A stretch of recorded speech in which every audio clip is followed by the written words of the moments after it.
Ladies and gentlemen, dear colleagues, I'm very grateful for the invitation to this conference and apologize that I'm unable to attend it due to other commitments which will take me outside Europe this week. I think we may all agree that in the EU there is recognition of the potential social and economic benefits that can be derived from the commercial use of drones. This is why, alongside industry's efforts in deploying this technology, the EU has put forward plans for its introduction on the EU market and to remove barriers in the EU single market. In November last year, the European Data Protection Supervisor responded to the Commission's April communication on this technology and to research projects under the framework Project 7 framework. We publish our opinion on the EDPS website and we are actively contributing to the Article 29 Working Party's position on this important area. I believe that irrespective of the various regulatory issues at stake, we need better understanding of why, since their infancy, new drone technologies have significant implications for privacy and data protection.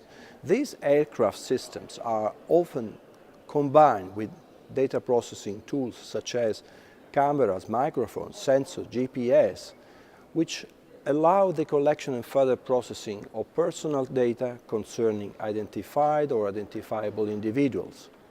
A few countries also protect information relating to legal persons.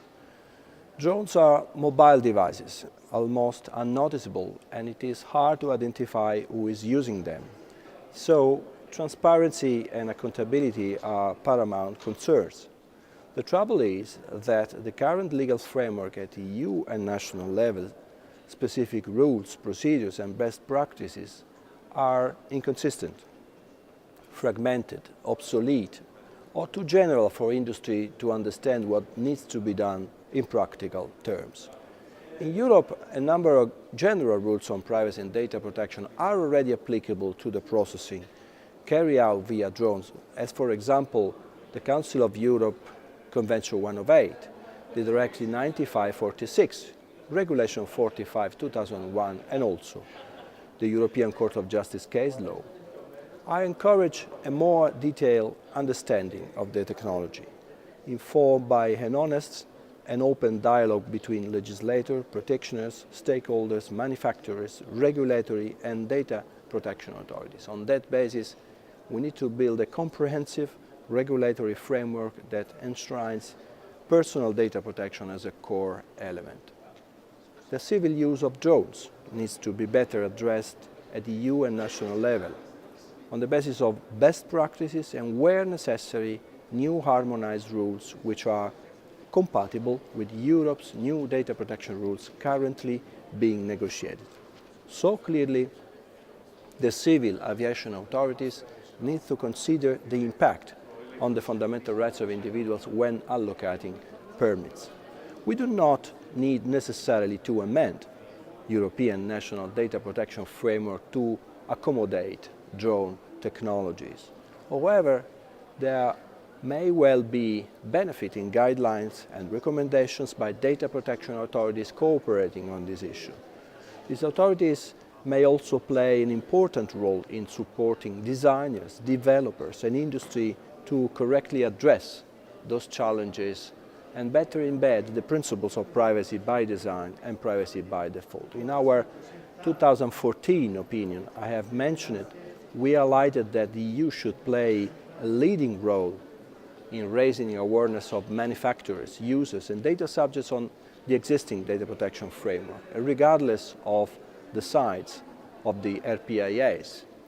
At the design phase, manufacturers should implement privacy by design and privacy by default.